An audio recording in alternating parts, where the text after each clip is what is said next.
Muchas gracias a la ORT por recibirnos para presentar esta investigación del Centro de Estudios para el Desarrollo, que, como ustedes habrán apreciado por el título, trata sobre la inserción internacional y los aspectos, me parece, más novedosos sobre la inserción internacional. Es una investigación en la que vienen trabajando hace ya unos cuantos meses Nicolás Albertoni, que en estos momentos está terminando su doctorado en Estados Unidos, Agustín Iturralde, nuestro director académico, y Ramiro Correa como asistente de investigación. Creo que ustedes van a comprobar en la noche de hoy que es un trabajo que nos dice mucho sobre la situación de nuestra inserción internacional, y creo que también nos da pistas interesantes de cómo seguir hacia adelante, que es la idea del trabajo que hacemos del Centro de Estudios para el Desarrollo. Análisis académicos de la realidad, pero que nos den también idea de cómo tener mejores políticas públicas en Uruguay que nos conduzcan efectivamente al desarrollo.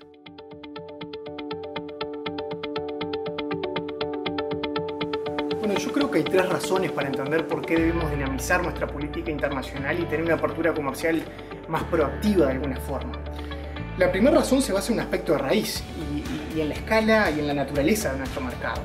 Somos pequeños y si queremos ampliar nuestro margen de mercado no hay fundamento técnico, creo que tampoco político, para oponerse a la apertura comercial como herramienta para agrandar la ventana de oportunidades. Un segundo aspecto se basa en el modelo que hemos seguido en estos últimos 30 años. Uruguay, en el marco del Mercosur desde el año 91, pretende llegar a ser una unión aduanera que todavía no lo es. Pero de concretarlo, fíjense que el modelo de unión aduanera es hoy menos del 10% de todos los acuerdos comerciales en el mundo. Y cuando buscamos analizar dentro de ese 10% los casos que han funcionado, vemos que son aquellos formados por economías homogéneas, es decir, que tiene sentido que se plantee un plan común de política comercial. Es difícil imaginar que Brasil tenga algún día los mismos objetivos comerciales y geopolíticos que Uruguay. El tercer aspecto es netamente contextual. Tras la crisis internacional y la crisis del multilateralismo en general, han surgido en los últimos años un listado enorme de acuerdos plurilaterales de comercio que empiezan a escribir nuevas reglas del comercio internacional. El TPP, el TTIP, el RCEP que llega de China, el TISA.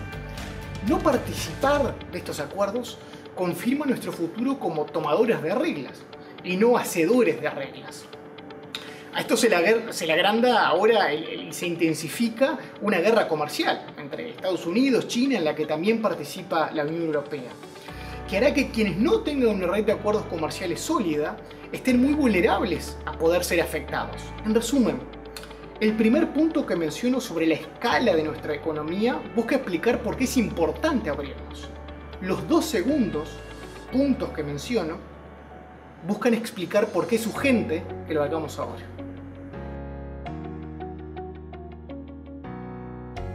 Bueno, ¿por qué debemos reformular el debate sobre nuestra inserción internacional? Yo creo que primero debemos poner en el centro del debate al beneficiario de la apertura comercial, al trabajador, a todos los empresarios que al lunes siguiente, al haberse ratificado un acuerdo, tendrán dos incentivos fundamentales para crecer.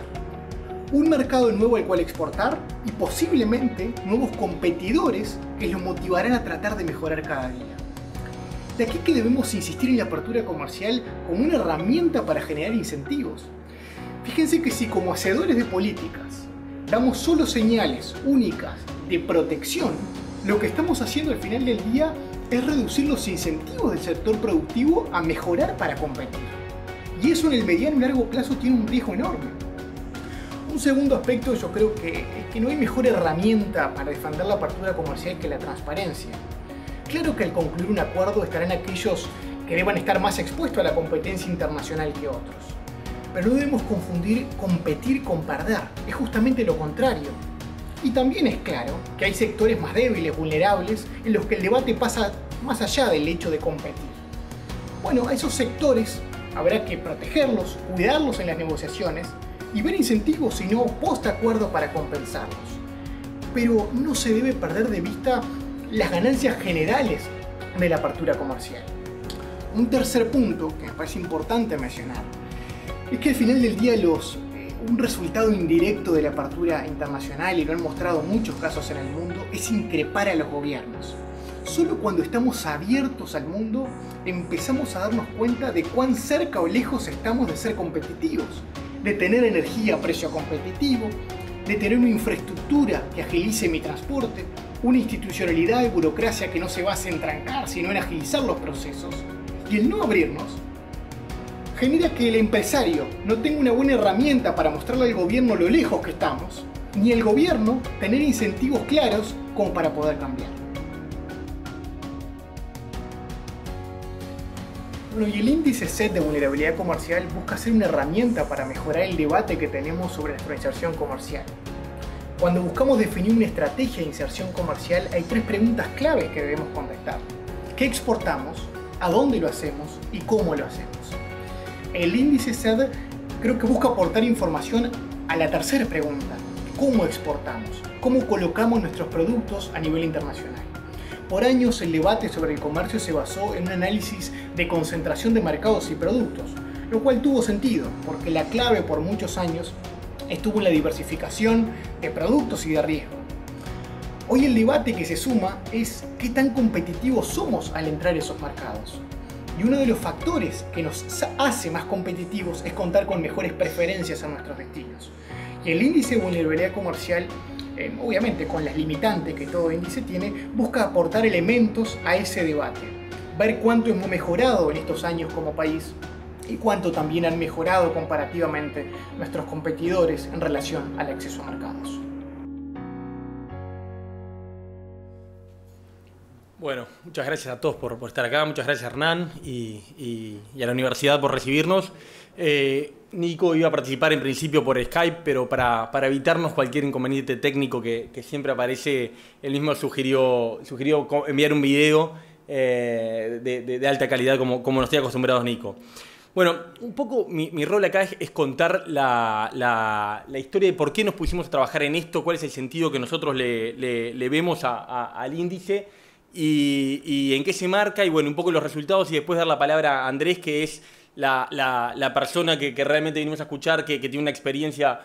Cuesta encontrar una persona con tanta trayectoria que ha trabajado en este tema en tantos lugares distintos.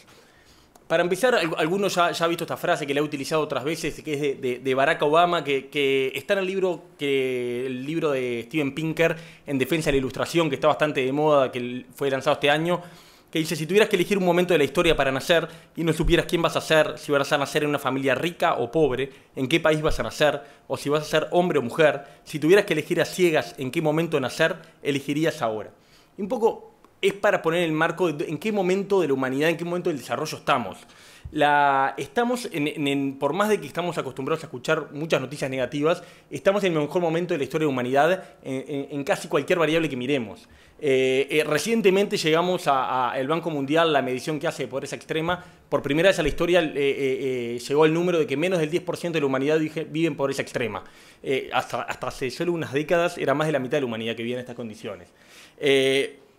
Ya no es que durante el siglo XX, durante buena parte del siglo XX, los beneficios de la globalización y el capitalismo parece que solo habían llegado a las clases populares de los países ricos, solo habían llegado a las clases populares de Europa, de Estados Unidos, que lograban tener estándares de vida aceptables. Bueno, parece que la globalización por primera vez está levantando significativamente los niveles de vida de la gran parte de la humanidad, y acá vemos cómo la expectativa de vida en Asia, en África, en Rusia, en América Latina, en todos lados viene creciendo sistemáticamente.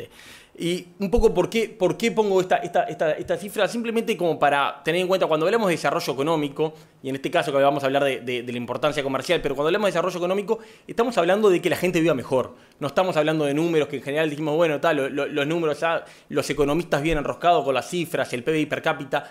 La historia humana que hay detrás es, bueno, el desarrollo económico, el crecimiento económico está logrando que mucha gente viva mejor, que mucha gente salga de la pobreza, que mucha gente viva más años, que mucha gente sepa leer y escribir.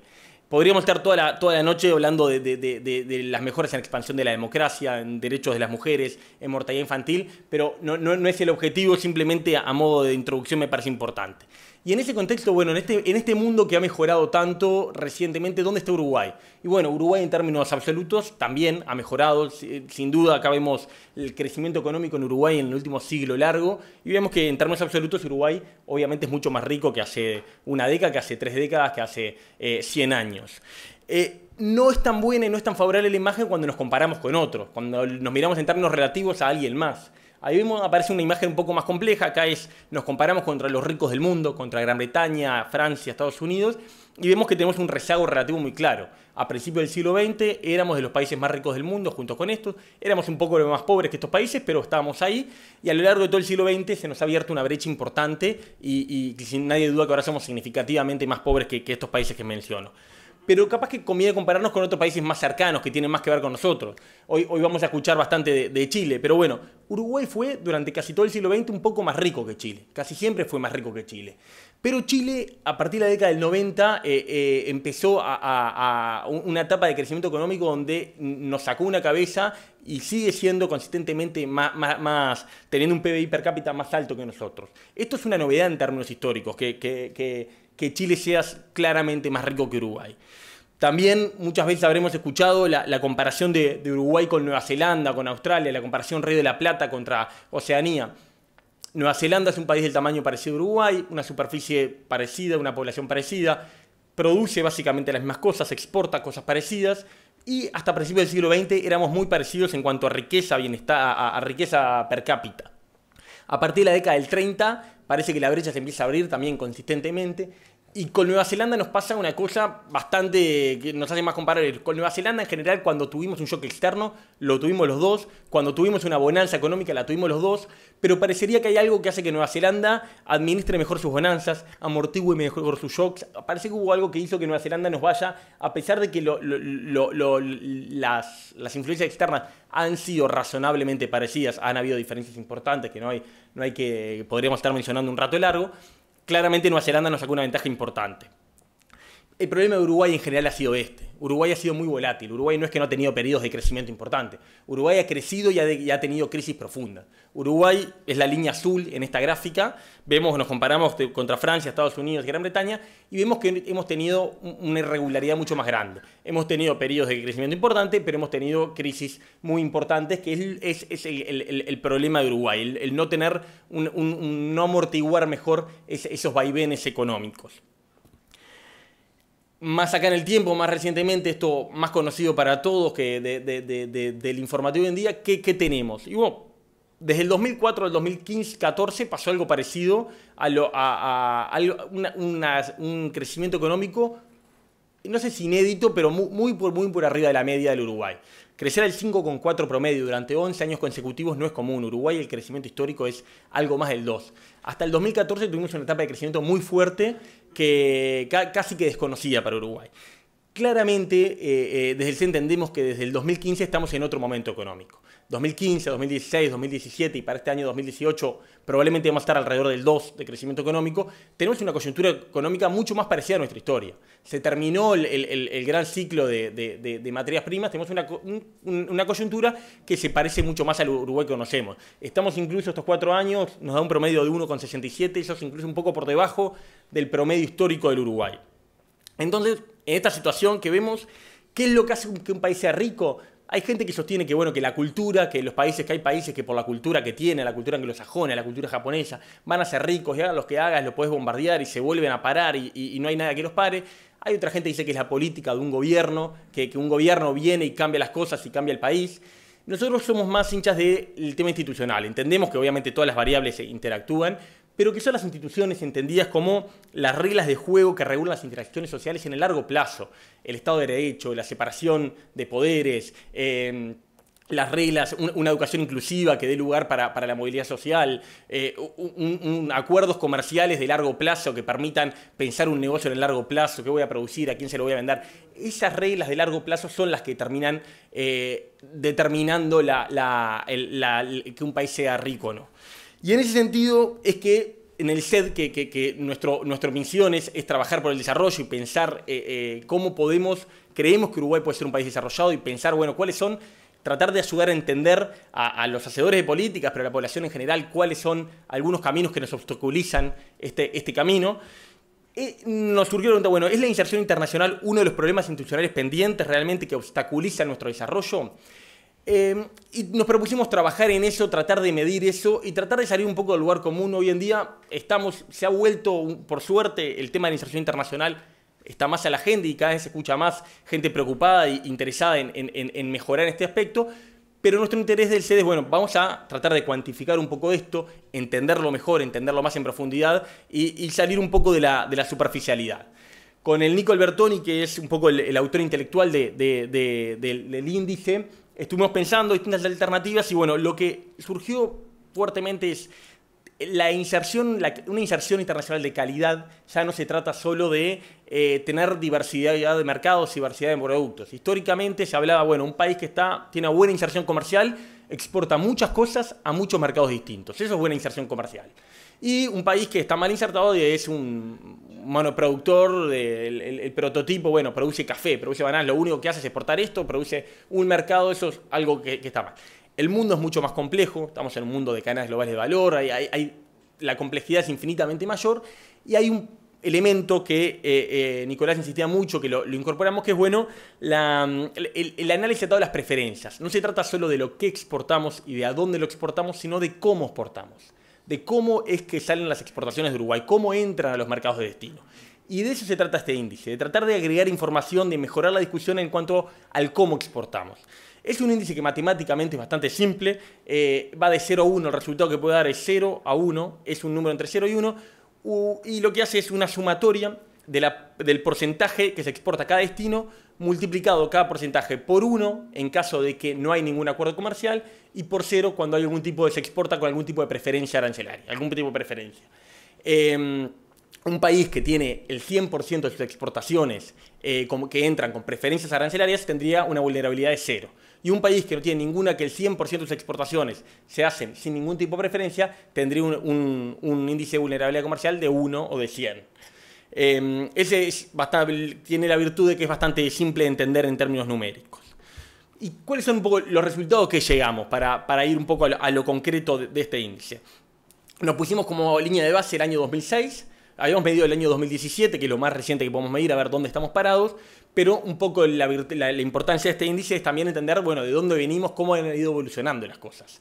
Desde ya nos comprometemos a que la idea de este índice es sostenerla en el tiempo, y este índice no es estático. Si mañana Uruguay activa una política comercial más agresiva de concreción de acuerdos, claramente esto se va a mover, y lo más rico de este índice es ver cómo varía con las distintas políticas y cómo varía en el tiempo.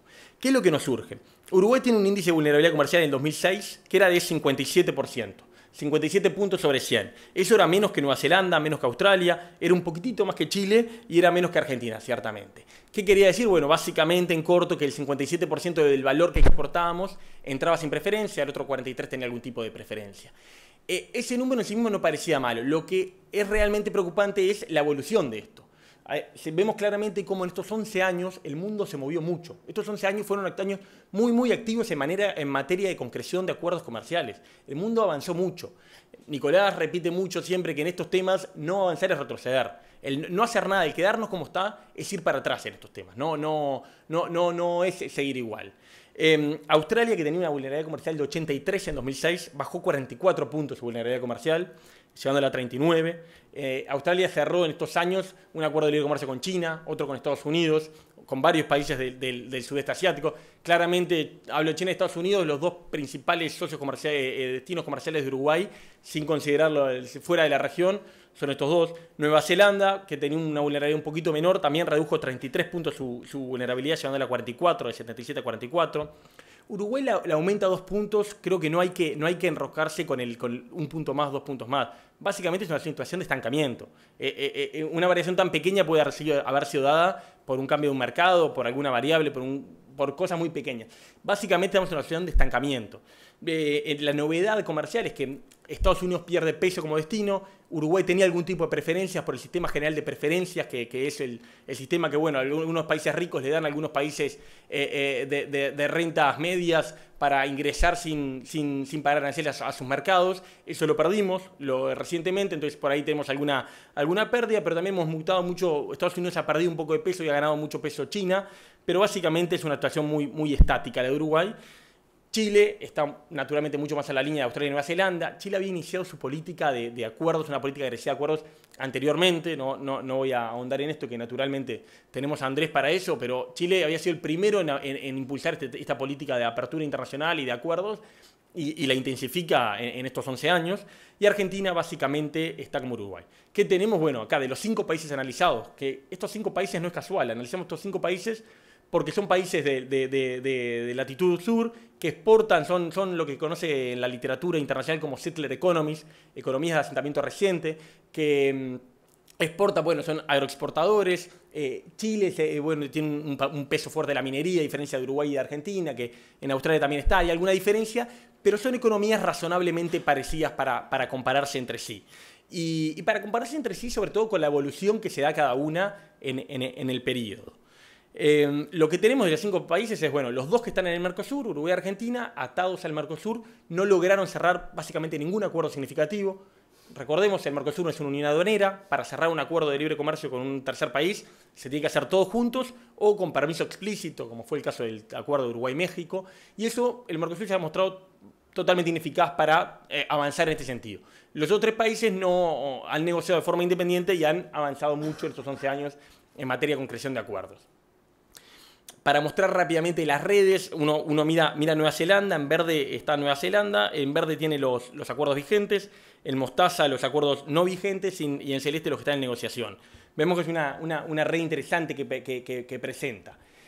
Australia más aún es el que mostró el desempeño más importante, que redujo 44 puntos en estos 11 años. También una red muy interesante que logró reducir su índice a 39%.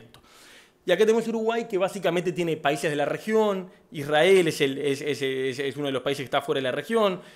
México no es de Sudamérica, pero es un país latinoamericano. Pero básicamente de muy poca cosa. Y en negociación, el gran acuerdo de negociación que tenemos hace muchos años es la Unión Europea, que no se ha logrado concretar. De repente, Nicolás decía, bueno, quizás el Mercosur concrete el acuerdo de la Unión Europea. Bueno, le llevó todos estos años concretar un acuerdo con un mercado importante, que es el acuerdo importante que aparece en negociación. Introducimos una variante al índice que a sugerencia de alguna de las personas que nos hizo comentarios, bueno, uno fue Andrés, también fue el embajador Guillermo Valles, nos hizo comentarios que le queremos agradecer especialmente, de algunas mejoras que le podíamos hacer, y básicamente introducimos una variante de ponderar el índice. Muy simple, lo que hicimos fue, esto es todo de 2017, no hay análisis de periodos de tiempo, es todo en el mismo año. Penalizamos en el indicador a los países que no tienen acuerdos con algún país que los competidores sí tienen. En corto, nosotros multiplicábamos por 1 cuando no había acuerdo con algún mercado. Multiplicamos por 2 cuando no hay acuerdo con un mercado que un competidor sí tiene. China es el caso más claro, que esto es lo que termina moviendo más este índice. El caso de China, Uruguay no tiene acuerdo, pero estos 2 competidores sí tienen acuerdo. Entonces lo que nos da la pauta este índice neto contra el ponderado de Uruguay o el índice contra el ponderado de Australia o de Nueva Zelanda es los no acuerdos que sí tienen los acuerdos los competidores. Un poco la ventana de oportunidades refleja la oportunidad que hay de cerrar acuerdos, porque son destinos con los que no se tienen acuerdos, pero que sí están cerrando acuerdos con países similares. Por ejemplo, con la Unión Europea, ninguno de estos 3 países ha logrado acuerdos todavía. Sí lo ha logrado Chile. Pero con China sí lo han logrado algunos, con Estados Unidos sí lo ha logrado algunos. Y bueno, lo que vemos es que, por ejemplo, en Australia es muy poco lo que se mueve el indicador. Lo que quiere decir es que parece que Australia va a tener más problemas para mejorar porque ninguno de los países parecidos a Australia tiene acuerdos muy distintos a los que tiene Australia. En Uruguay el índice se mueve mucho. Se mueve 30 y pico de puntos, es lo que se mueve el índice, lo que muestra que hay una ventana de oportunidad importante de cerrar acuerdos. Hay países con los que nuestros competidores ya tienen acuerdos que nosotros no, y eso es lo que la riqueza de esta variante ponderado que quisimos analizar. Algunos comentarios a modo de cierre. Primero, lo que cuando decimos, bueno, la inserción internacional tiene una vulnerabilidad mayor, no ha evolucionado adecuadamente, ¿de qué estamos hablando en términos más concretos? ¿Cuáles son los problemas que trae esto? Bueno, el Ministerio de Economía y Finanzas estima en 250 millones el costo pago en aranceles por los exportadores uruguayos en 2016. Esto es, primero que nada, monetariamente es dinero que deja entrar Uruguay. Pero también se trata de no solo del dinero que queda en aduanas de destinos comerciales, sino se trata de exportaciones que no se llegan a dar. Cuando hay aranceles, ¿quiénes logran exportar pagando tasas de 20, de 25, de 15, según el producto, como pagan los productos de Uruguay a China? Y bueno, llegan los productos con mayor ventajas comparativas, en lo que somos realmente productivos. Y bueno, la carne, la soja, claramente eso logra traspasar esas barreras, esos aranceles.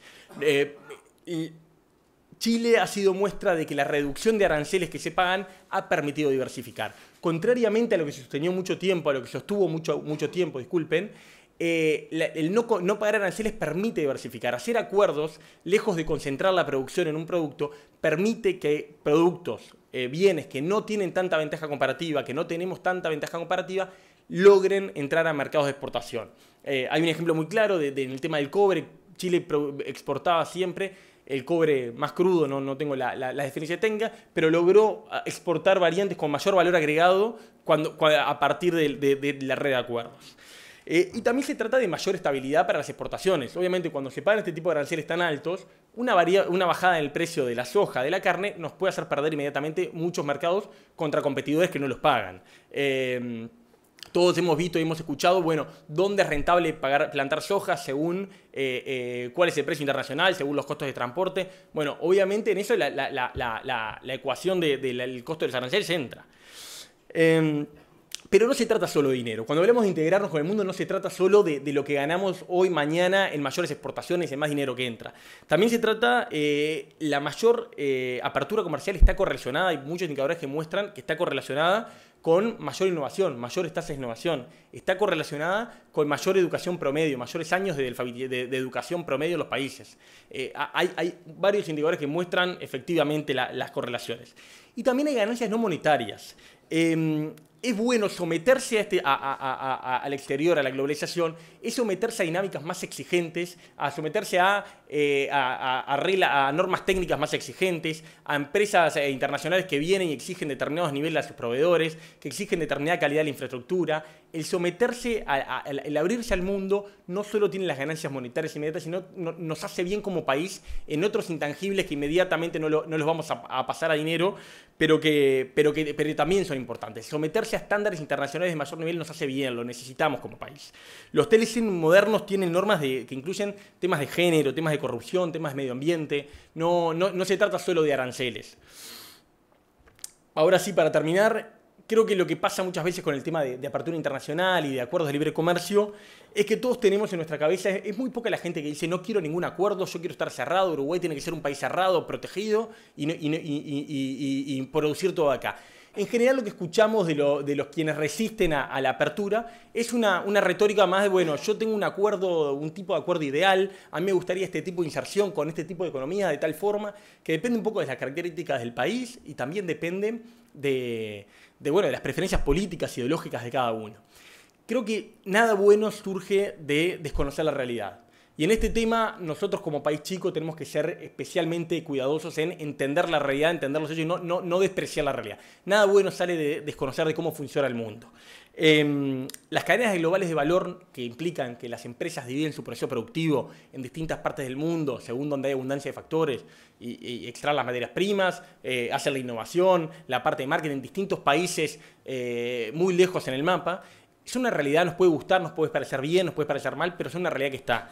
Los tipos de tratado, las formas, los modelos de tratado son los que hay. Es muy difícil soñar de que va a haber acuerdos, tipos de tratado, modelos del tipo de Uruguay. La disyuntiva real no es entre una integración ideal, la que a mí me gustaría, como a veces escuchamos a la prensa, contra esta que se plantea. La disyuntiva real que se nos presenta periódicamente es entre seguir estando como estamos, no hacer nada, o ir tomando alguna de las oportunidades, negociando adecuadamente, pero con los pies a la tierra y aceptando la realidad del mundo. El gran gusto de tener como invitado especial en la noche de hoy a Andrés Rebolledo.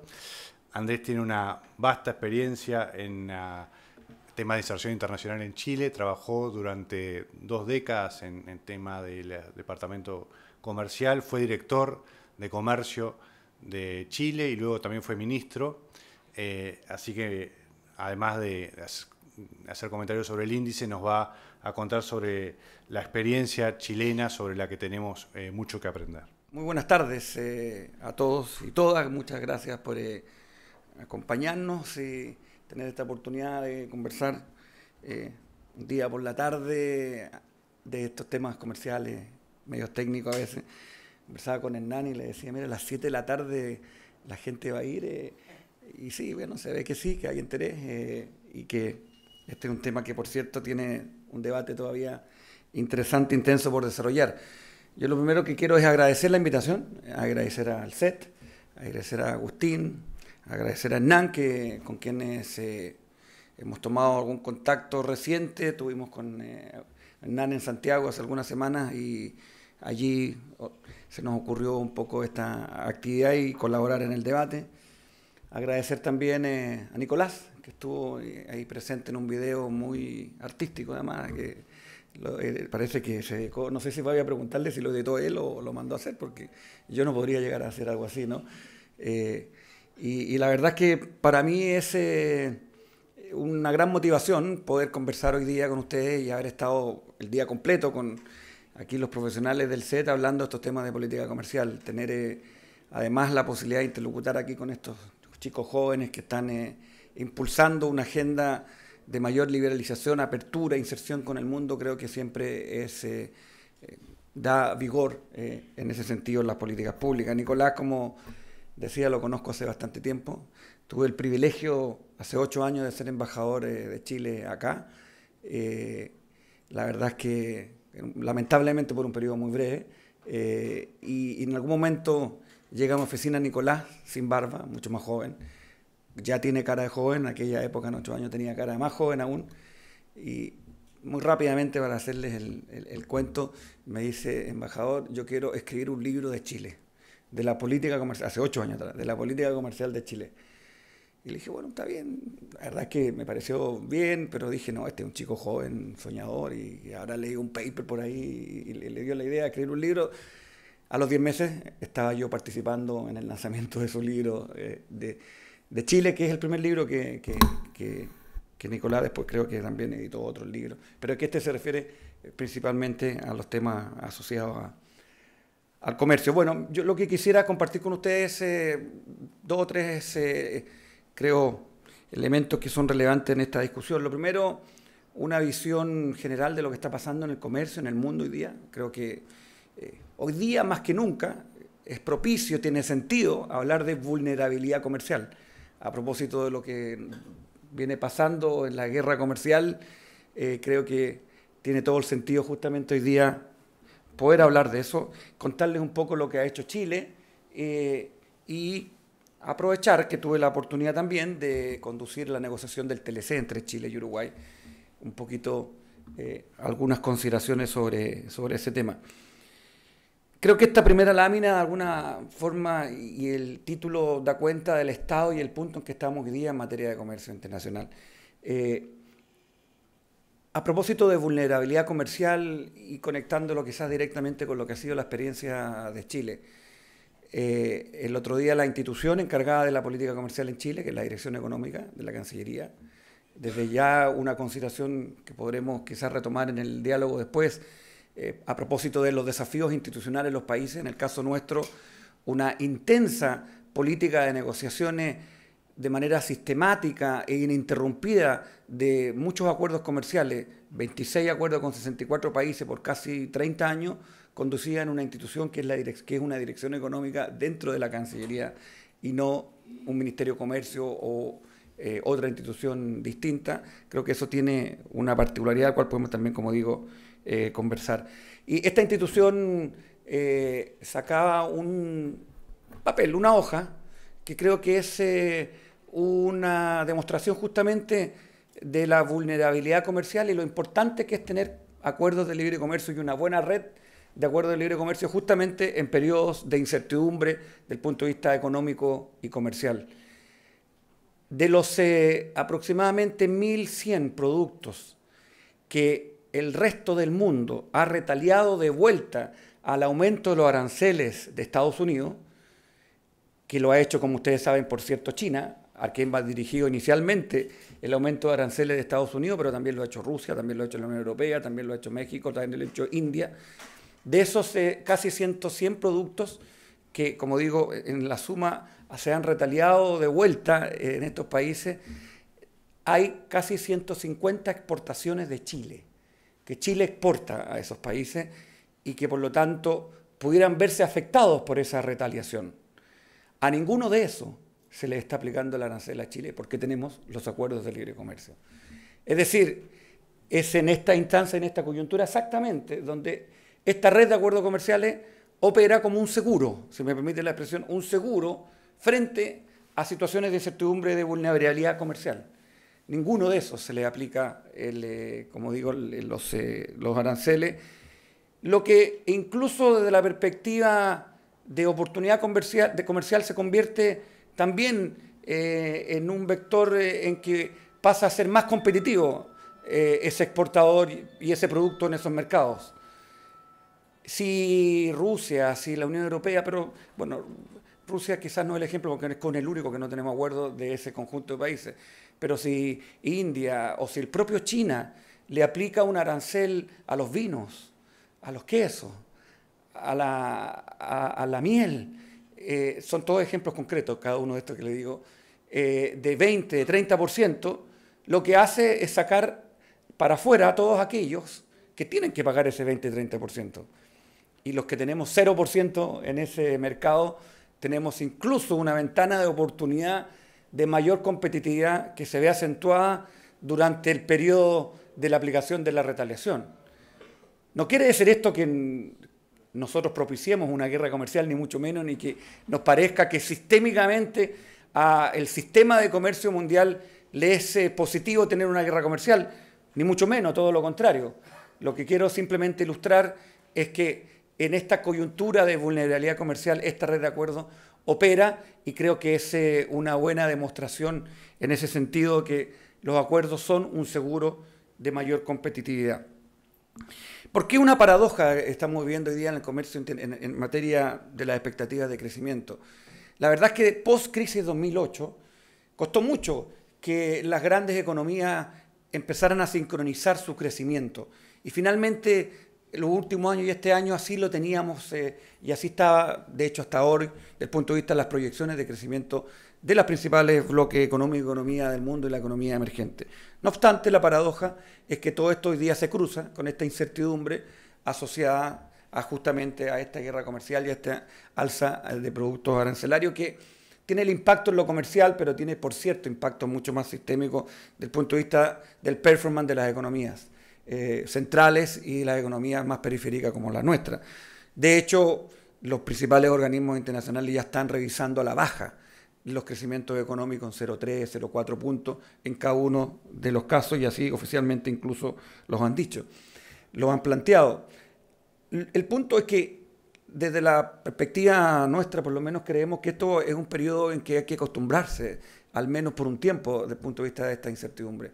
Esta aplicación de aranceles de Estados Unidos, en tanto siga gobernando el presidente Trump, va a seguir probablemente persistiendo y van a haber otros capítulos de esta serie.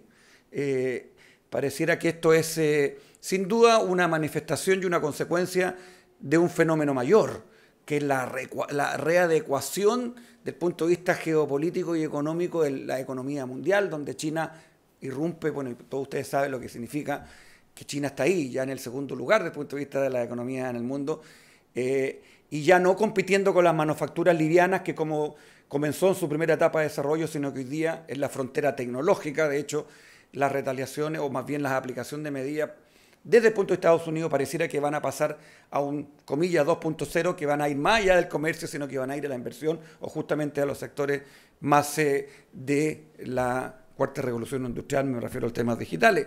Por lo tanto, lo que quiero decir con esto, que lo que está pasando aquí es que desde la perspectiva, ¿no?, es que esto es un fenómeno que va a persistir, es un fenómeno que es un poco que es estructural, sistémico, que responde a este reacomodo, donde está esta paradoja que crecemos, pero justamente en este periodo interesante de crecimiento mundial se introduce esta variable de incertidumbre, y donde, como digo, además China sin duda va a seguir independiente de lo que pase siendo el líder mundial en materia de libre comercio.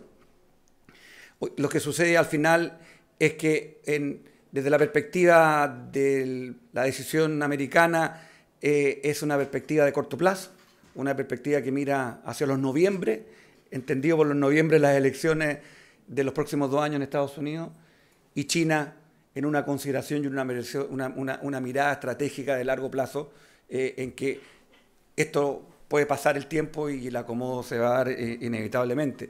Esta mirada mercantilista desde ese punto de vista no tiene cabida, probablemente desde el punto de vista de la tendencia de lo que viene.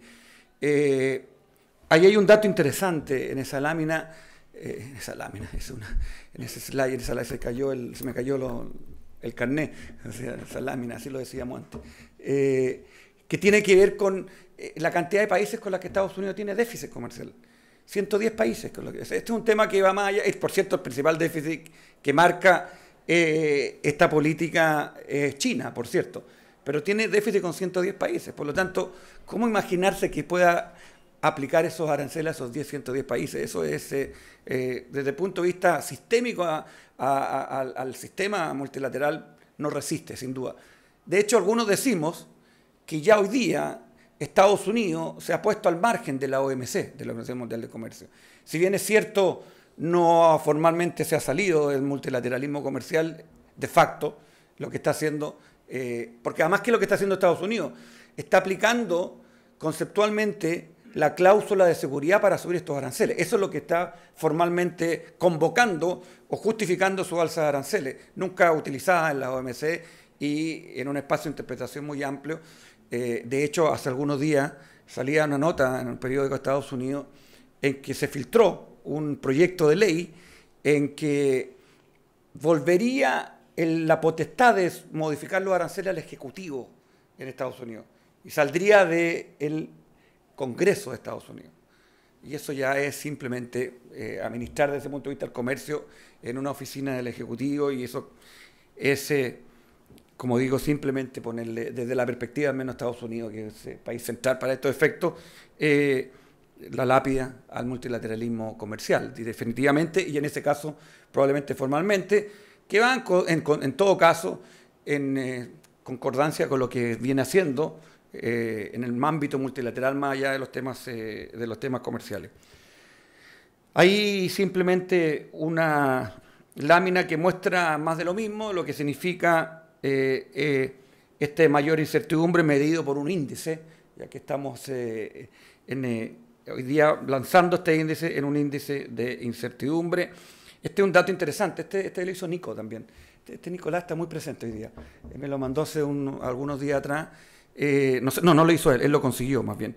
Que este es un dato concreto, que muestra medidas proteccionistas que se han venido aplicando desde hace 10 años hacia adelante, y la retórica asociada no solo a la incorporación en cada uno de los países allí estudiados en sus programas de gobierno, sino también las medidas concretas.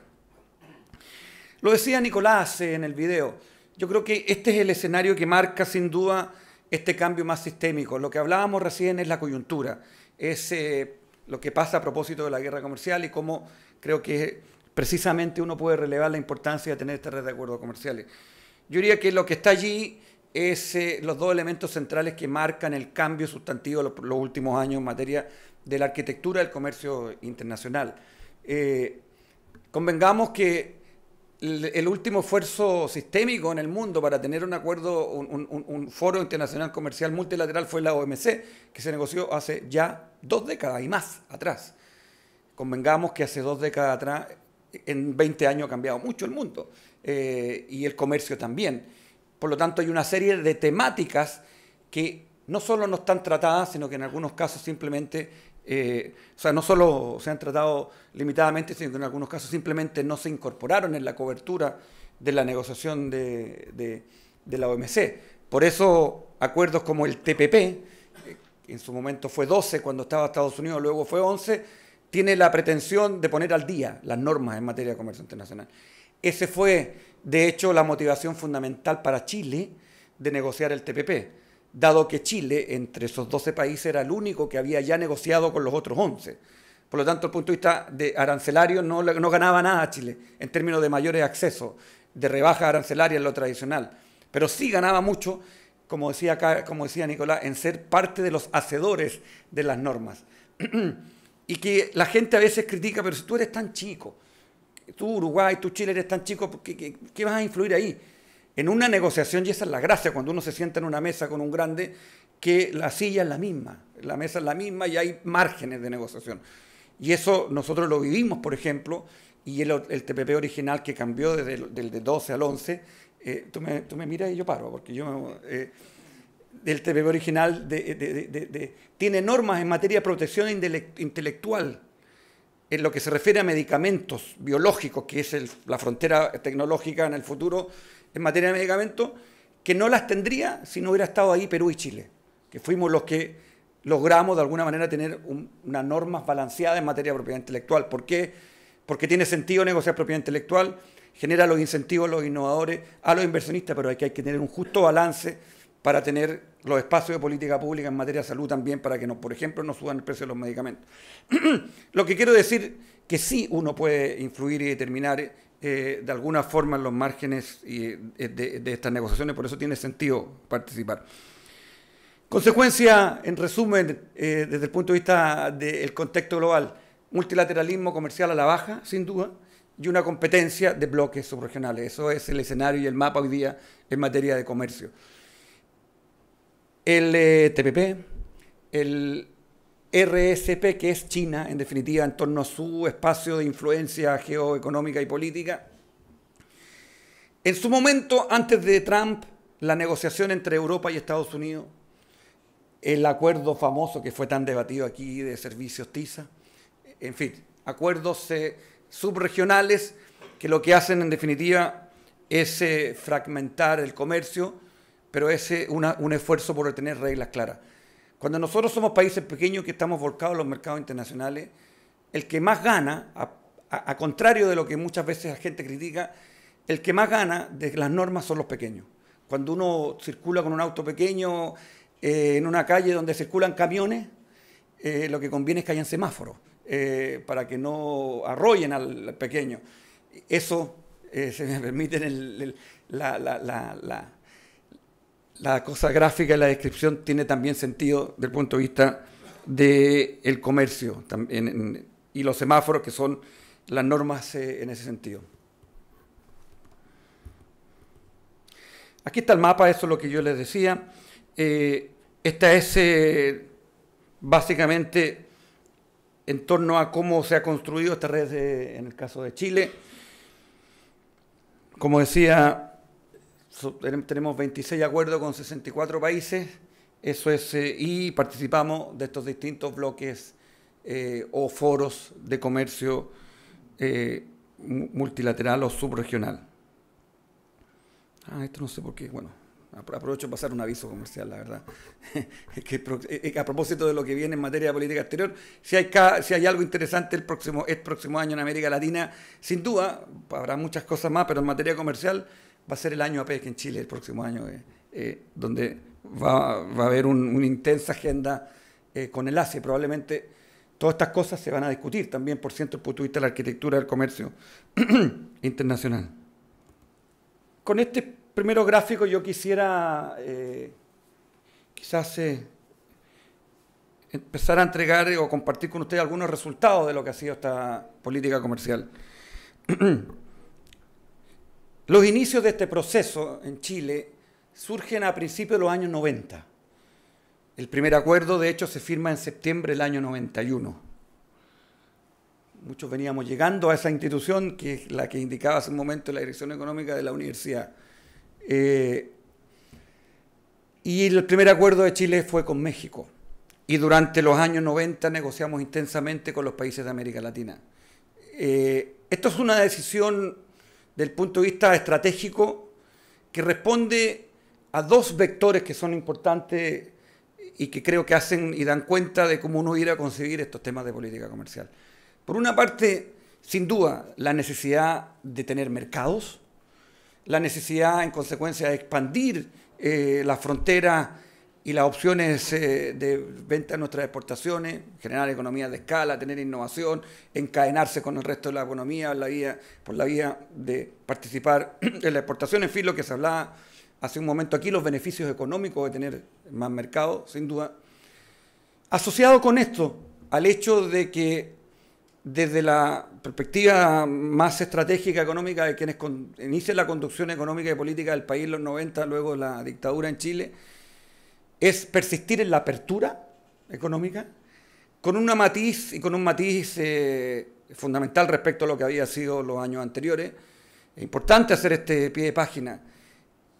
Chile entra a la democracia con una economía que ya se había abierto de manera importante durante el periodo de la dictadura de Pinochet, con un elemento distintivo fundamental, a diferencia de los 90, que en el caso anterior fuera una apertura unilateral, es decir, una baja de aranceles pareja, pero sin contrapartida del otro país con el cual se negoció, que fue el caso de los años 90, que se rebajan los aranceles, es decir, persiste la idea de seguir abriendo la economía chilena, pero en una lógica de negociada, en una lógica donde la contrapartida sea la posibilidad de tener mercados a las exportaciones.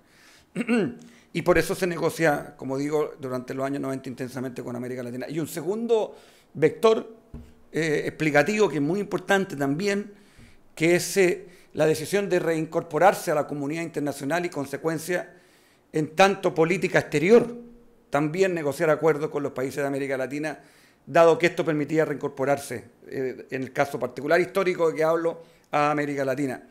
Esto quiere decir que la política comercial no es solo una decisión que uno la diera a tomar o concebir desde la lógica de la decisión o de la política económica, sino que también desde la política exterior. Si bien es cierto los temas son económicos, técnicos, en fin, por cierto que también decidir negociar con uno u otro país es parte de una política exterior también, y así, como digo, fue concebido y conducido en el caso nuestro. No es casual, en consecuencia, que si uno mira en el tiempo, ahí atrás había una línea de tiempo, que en los 90 fue América Latina, durante los 2000 fue Europa y Estados Unidos, y los últimos 10 años ha sido Asia. Este ha sido los tres bloques en materia de construir esta red comercial que le ha permitido tener este seguro, este resguardo al cual conversaba inicialmente. En la recta negra se muestra, por ejemplo, el arancel, cómo ha ido disminuyendo en Chile. Aquí un dato bien interesante, que es bien propio, probablemente en América Latina, del caso chileno, que el arancel hacia el año 78, creo que ya no me acuerdo, se decide pasar de un arancel diferenciado a un arancel parejo. Eso que puede ser muy instrumental, es muy importante desde el punto de vista de la economía política, porque los que toman decisiones cuando tienen aranceles que son más altos o más bajos para el sector A, B o C, requieren negociaciones y economía política más compleja que cuando se decide decir, tengo un arancel parejo para todos iguales. Por lo tanto, la protección efectiva es igual para todos. Por lo tanto, no tengo esa negociación permanente de tener que proteger más alto al que tiene valor agregado y más bajo al que no tiene valor agregado.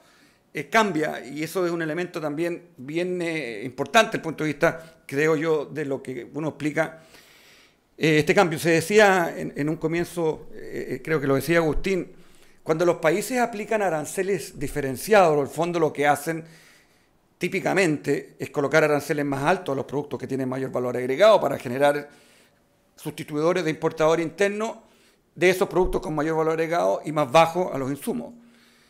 Y eso no solo lo aplicamos nosotros, sino que sobre todo lo aplican nuestros socios. Y sobre todo los que son campeones de esta estructura muy fina son los países desarrollados. Por lo tanto, si yo quiero exportar concentrado de cobre, pago 0 o 0,5. Pero si quiero exportar cátodos, pago 5. Si quiero exportar la lámina, pago 10. O si quiero exportar el concentrado de fruta, la conserva, en fin. Cadena de valor, aranceles más altos. ¿Qué pasa cuando uno se enfrenta a esta estructura arancelaria que naturalmente el incentivo económico es exportar aquello que tiene el arancel más bajo. En consecuencia, es la concentración en importación de recursos naturales. Por lo tanto, cuando uno negocia estos acuerdos, no solo que baja los aranceles y tengo mejores condiciones de acceso frente al socio que no tiene, que efectivamente es una ventaja importante, sino que también evito y me salto la protección efectiva positiva hacia los productos con mayor agregado y en consecuencia evito que se me apliquen a mis exportaciones del escalonamiento arancelario, que es un elemento muy, muy significativo también. Desde el punto de vista del impacto en la competitividad de nuestras exportaciones, aquí tengo el arancel como ha ido bajando. Ese es un arancel nominal que, como ustedes pueden ver, llega al 6% y es nominal y teórico, porque el arancel efectivo en Chile hoy día es 0,6%, 0,6, 0,8%, porque tengo el 95% de todo el comercio negociado con distintos países. Y como negocié hace tiempo algunos de ellos, y en no todos los casos el arancel es cero inmediato al día de la firma, muchos 5, 10 años, pero ya ha pasado tiempo, prácticamente el comercio total de Chile hoy día, de las importaciones de lo que Chile compra, a Chile entra con arancel muy bajo, 0 o 6, 0,6, pero como el 90 y tanto por ciento entra con 0, el arancel efectivo promedio es 0,6%. Pocos países en el mundo tienen esta característica, salvo países que explícitamente no tienen arancel. Hong Kong, Singapur, que son economías de carácter distinto, de servicio, en fin. Pero quizás más relevante que eso aún, en la otra cara de la moneda, las exportaciones de Chile en el mundo pagan en promedio un 0,4%. Vulnerabilidad. Es otra mirada, otra cara de la moneda del mismo índice de la vulnerabilidad. Aquí se mostraba qué porcentaje, en fin, del comercio total está exportado. Casi no pagan arancel, 0,4%. Lo que es la consecuencia de esta suma de acuerdos comerciales. Y además no estamos sujetos, repito, a este escalonamiento arancelario. Y además estamos cubiertos con normas que dan certidumbre al comercio internacional. Aquí está, 0,8%, 0,4%. El 94% está cubierto por acuerdos. Eso lleva a que el 60% hoy día de nuestro PIB sea explicado por exportaciones más importaciones. Y no es necesariamente solamente por esto, pero en una porción importante de la explicación, si uno pudiera hacer una variable, una fórmula que tuviera variables explicativas desde el punto de vista del crecimiento económico de Chile, una variable importante es las exportaciones, sin duda, son los acuerdos comerciales, sin duda, y por lo tanto en una porción importante el aumento en los últimos casi 20 años de el PIB de 11.000 a 24.000 en PPP, en paridad de compra, porque tú tenías un número que es nominal, tiene que ver con los acuerdos comerciales. Y aquí una reiteración, no hoy día, lo he dicho en otras actividades hoy día y ayer. Es importante entender que estas redes y estos acuerdos finalmente son importantes, son útiles, pero son un instrumento solamente. No es una finalidad en sí mismo negociar estos acuerdos comerciales, así por lo menos creo que hay que concebirlo. No hay que obsesionarse desde el punto de vista del debate y la lucha política por estos tratados de libre comercio, en tanto, como digo, son un instrumento que permiten generar este mayor espacio.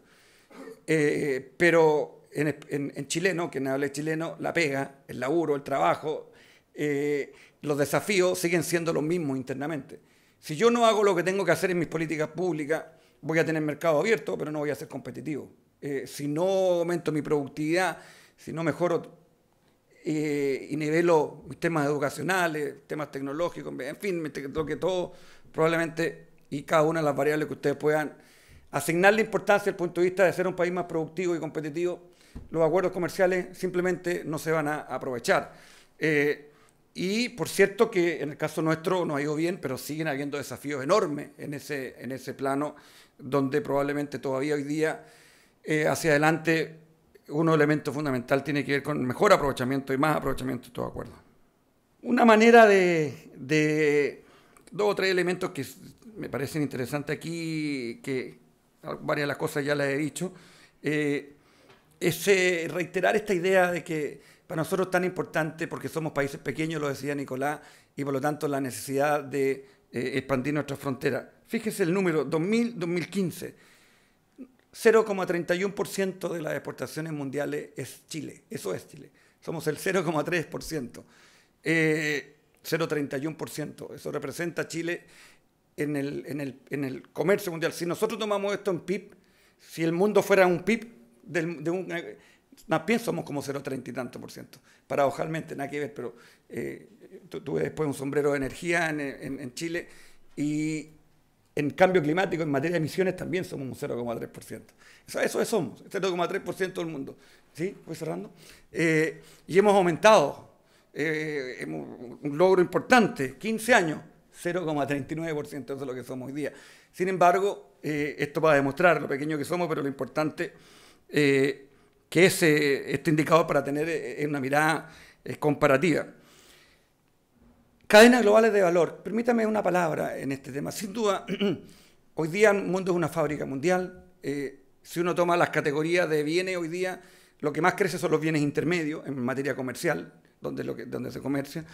Y por lo tanto es una variable, una consideración que uno tiene que tener cuando quiere analizar desde el punto de vista de las políticas públicas en materia comercial, las cadenas globales de valor. Un estudio que se hizo hace algunos años de la OECD indicaba, por ejemplo, que en materia de valor agregado de los productos exportados, el 20% en Chile son componentes importados. Pero el 50% de mis exportaciones se incorporan en otros bienes en otros países. Eso tiene que ver con el cobre, en el caso de Chile, con la materia prima. Probablemente esta realidad es parecida en el Uruguay. Ahora, ¿cuál es el desafío? Que ese 50% no sea el concentrado necesariamente de cobre, sino que sea, ojalá, los bienes intermedios para poder generar mayor valor agregado, por cierto, en nuestro país. Pero esta consideración de pensar que uno hoy día no necesariamente vende solamente bienes finales, sino que tiene que concebir que uno es parte de una cadena de valor, es muy fundamental. Vuelvo un poquito al TPP.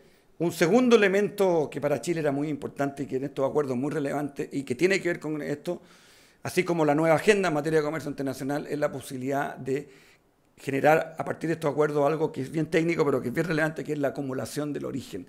Que es cuando yo negocio en un conjunto de países, concebir cada uno de esas materias primas como si fueran nacionales y por lo tanto facilitar el cumplimiento de la norma de origen y por lo tanto poder, en ese sentido, ser parte más activa de las cadenas globales de valor. Hablamos mucho de comercio, pero hoy día, efectivamente, probablemente, y más aún en la realidad uruguaya y chilena, servicio es, sin duda, un sector dinámico que hay que incorporar y de hecho es parte de los acuerdos. Ahí hay algunos ejemplos de servicios, bueno, si alguien quiere, porque Hernán ya me miró, si alguien quiere, ahí tiene algunos ejemplos, varios de estos son sectores que también, o por cierto, el Uruguay exporta. ¿Dónde apunto yo cuando...? Este es un dato interesante.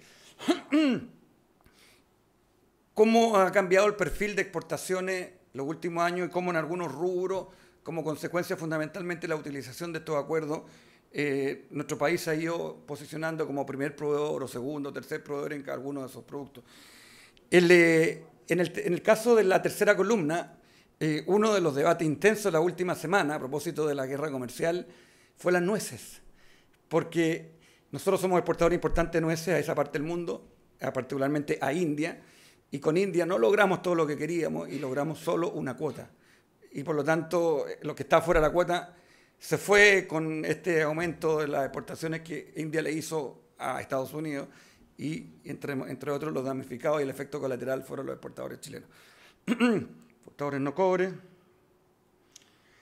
Esto es interesante, que esto responde más allá de la política chilena, creo que pasa en el mundo, y que tiene que ver cómo cambia el perfil de destino. En el fondo, lo que uno desprende de este gráfico fundamentalmente que todos nos hemos convertido más en países más asiáticos, sobre todo impulsados por China.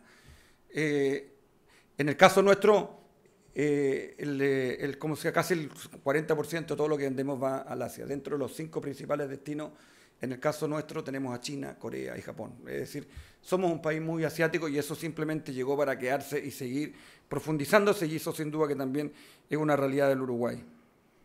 Aquí coloqué algunos temas que me parece que son, más allá de lo que hemos hecho nosotros en tanta política comercial, es lo que surge hoy día en esta agenda comercial nueva en el mundo. Varias cosas de estas ya las hemos hablado, profundizar, no negociar hoy día es... el no negociar sin duda que hoy día tiene un costo adicional relativo mayor.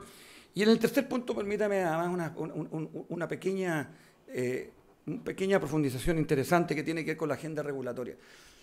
En el tiempo, los aranceles van a cobrar menos importancia, y eso va a ser así indudablemente. Y por lo tanto, lo que determina, y hoy día ya pasa crecientemente, el hecho que tú seas competitivo más o menos y que puedas o no exportar, es la agenda regulatoria. Son los temas sanitarios, son las normas técnicas, son los temas asociados fundamentalmente a otros objetivos de política pública que tienen que ver con medio ambiente, con salud, pero que afectan el comercio, o con temas laborales, en fin. Y por lo tanto, tiene todo el sentido que estos acuerdos incorporen esa temática. Y esa es la gracia, por ejemplo, del acuerdo entre Chile y Uruguay y estos acuerdos que son de amplia cobertura, porque es por allí donde se juega fundamentalmente el comercio internacional. Hace 15 años atrás, cuando por primera vez nosotros escuchamos que Estados Unidos, y bueno, finalmente nos demoramos mucho, pero Canadá quiso incorporar en un acuerdo comercial con Chile los temas laborales o los temas ambientales, todos nos miramos, ¿qué tiene que ver el comercio? ¿Qué tiene que ver con eso? Y tiene todo que ver, de hecho, al final. De alguna manera, estos temas que hoy día son parte de esta agenda comercial, temas de género, en fin, llegaron los temas de cambio climático, van a tener un efecto en materia comercial. Por lo tanto, repito, quizás el mensaje fundamental tiene sentido, tiene valor, y por lo tanto es un activo fundamental tener normas en ese ámbito, que es uno de los valores centrales de estos acuerdos, más allá de la rebaja de aranceles propiamente tal, y que yo baje a mi carne o a mi arroz o a mi medicamento, que tiene valor, pero hay que mirarlo también sistémicamente en ese sentido. Las cadenas globales de valor, la economía digital. Todos ustedes, nosotros compramos todo el día y no nos movemos y compramos por el teléfono, y los acuerdos antiguos no tienen nada de economía digital. Hoy día, si yo compro un producto de Amazon, llega a Chile o llega al Uruguay y no va a pagar arancel. O si hago una transacción de servicio con un profesional allá, y esa transacción no va a tener arancel. Y quién sabe si tecnológicamente en algún tiempo eso podría llegar a eventualmente haber una innovación tecnológica y poder aplicar ese arancel. Estos acuerdos, por ejemplo, incorporan la moratoria, aunque hoy día no existe, no es un tema, la moratoria en materia arancelaria. Hoy día, si yo quiero tener un data center de un banco, en fin, yo pudiera efectivamente, y algunos países, Estados Unidos es campeón para eso, en el TPP lo vimos, muchas veces ellos la intención es que los grandes servidores estén instalados en su país. Es decir, si yo quiero proveer un servicio, eso tiene que estar instalado en Uruguay o tiene que estar instalado en Chile. En estos acuerdos, y en el mundo sabemos que hoy día estamos en la nube, por lo tanto es posible tener esos servidores en distintos lados. Esas son cosas que quedan consagradas en este acuerdo, son ese el tipo de decisiones. Y por último, y esto es probablemente una volada un poquito más futurista en ese sentido, pero también hay que empezar a analizar. El otro día leía que hay algunos sectores importantes que mueven grandes transacciones y que son propicias para imaginarse la tecnología, la aplicación de la tecnología blockchain en materia de comercio exterior. Muchos actores que participan ahí, y por lo tanto la necesidad de tener trazabilidad del punto de vista del comercio exterior, tecnologías que hoy día, salvo esta cosa de la criptomoneda, que solo los valientes se atreven hoy día probablemente a participar de ese negocio, tecnológicamente probablemente los países tendremos que empezar a pensar de cómo esta tecnología se tendrá que incorporar también a nuestro comercio exterior. Y esta es la lámina que quedará para otra oportunidad, que es el TLC entre Chile y Uruguay. Y está bien. Y esta es la última lámina, que es el caso de Chile, como decía, el arreglo institucional, que creo que tiene un valor importante, Les pido disculpas que está en inglés, pero la coloqué al final y la había hecho en otra presentación en otro lugar. Muchas gracias por escucharme, muchas gracias por la invitación. Espero que les haya sido útil.